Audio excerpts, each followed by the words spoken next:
All right, so last week we had talked about the Trump administration's efforts to combat anti-Semitism on college campuses that began with basically saying, hey, if you're here on a student visa and you attend one of these pro-jihad or pro-Hamas protests, your visa will be revoked and you will be deported.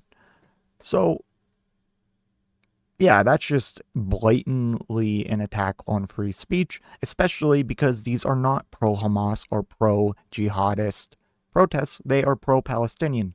Not that that makes a difference to Trump because he has famously, well, infamously used Palestinian as an insult. So wording doesn't really matter. If you are protesting the genocide that Israel is committing in Gaza, then you're anti Semitic in their eyes and they will take action against you.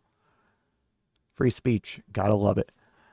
So, I have an article here from Reuters, and this is kind of a continuation of that crackdown on anti Semitism. So, the U.S. forms a task force to battle anti Semitism focusing on schools and campuses.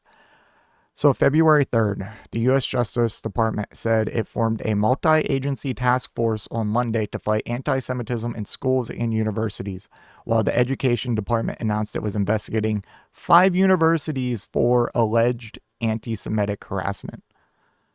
Are you fucking kidding me?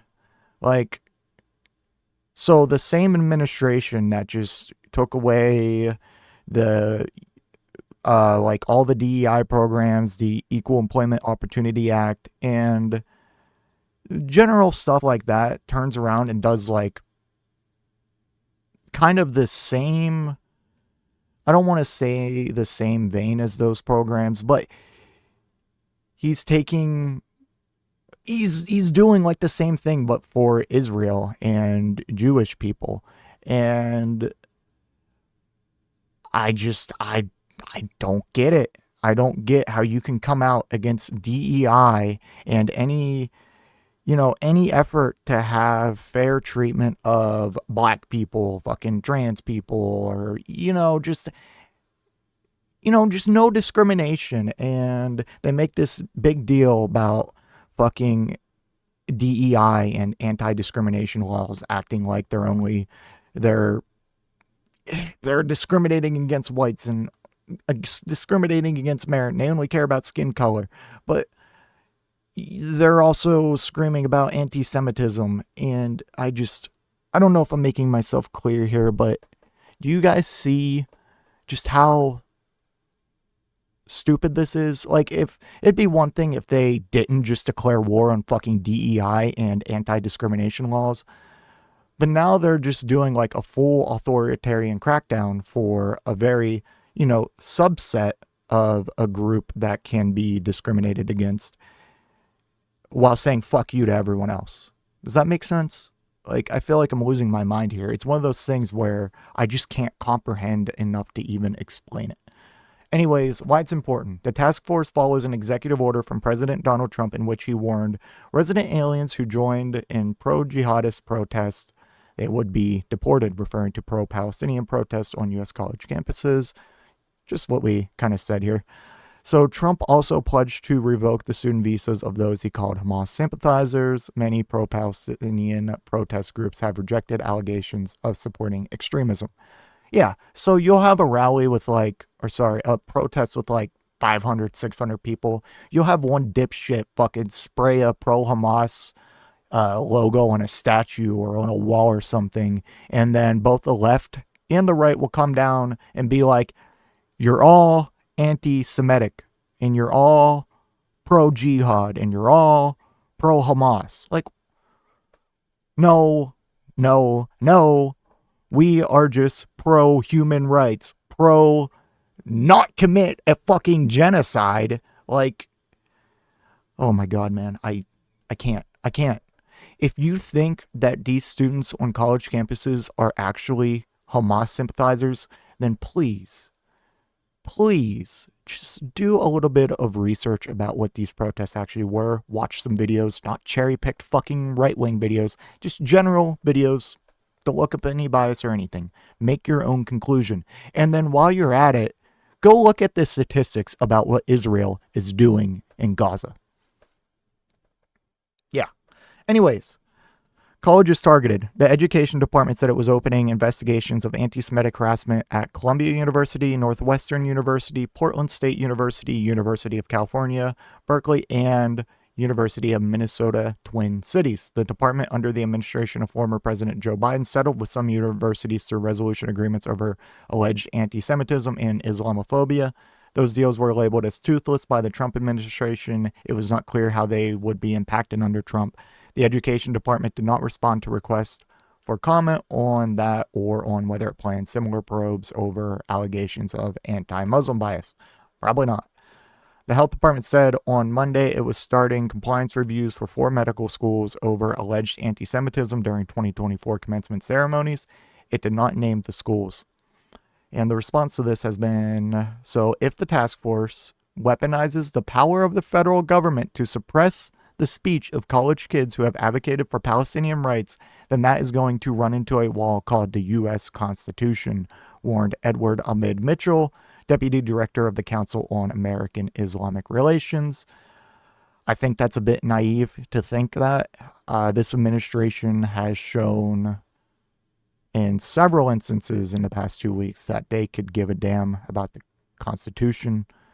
So, you know, it's wishful thinking to think that, you know, they're going to run into the wall of the U.S. Constitution because they've ran through that wall and busted through it fucking 5 times a week, every day at this point. So, sadly, wishful thinking. Context. Israel's military assault on Gaza after Hamas's October 2023 attack on Israel has led to pro-Palestinian protests on U.S. college campuses. The presidents of 3 Ivy League universities resigned due to criticism over their handling of the protests. Rights groups note a surge in hate against American Jews, Muslims, and Arabs. What's next?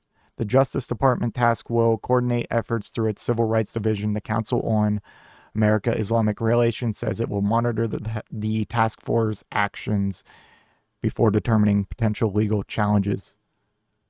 Universities have also faced legal cases over protests. On Monday, the American Civil Liberties Union sued the University of Michigan, while some students sued Columbia University over bans and suspensions related to pro-Palestinian protests. So it's crazy. It's kind of just like, it's a mess. Like, students are getting suspended. Now they're going to get deported for exercising their First Amendment right. Can you believe that? And, you know, both sides will spin it as, oh, we're just cracking down on hate speech and blah, blah, blah. But as you know, it always goes way, way beyond that. I fear that we are just setting up the groundwork here to crack down on other things this administration might disagree with.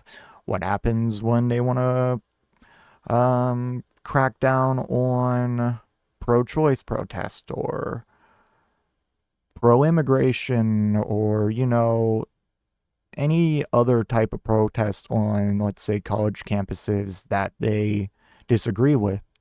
And they're going to find some way to spin it and make a justification to either suspend, arrest, or deport people over it, which is just crazy to me. And just the fact that they eliminate all these DEI programs and anti-discrimination laws, which in spirit are supposed to protect everyone and provide equal opportunity for everyone. So they get rid of all that, take absolute fucking shits on it day to day, blame everything on it, but then they do these super authoritarian crackdowns for anti-Semitism. Like, it doesn't make sense. It's crazy. Why can't we just care about everyone and be honest? But no one's honest on this issue. Left, right, doesn't matter. I encourage you to look up the facts yourself, the videos yourself of what actually goes on during these protests, and make your own determination. Don't listen to these fucking politicians, left or right, on issues of protest, because yeah, that's just a whole nother issue to get into. But the fact that we have a task force over this is just crazy to me. It's just another thing that, the right is going to create this big deal about, even though it's probably such a little subset of cases of what's going on. And they're just going to hammer away on that and walk away and act like they just got a huge win. Same with all the tariff bullshit. Same with all the immigration bullshit. Like, how about we get a task force to deal with rising grocery costs?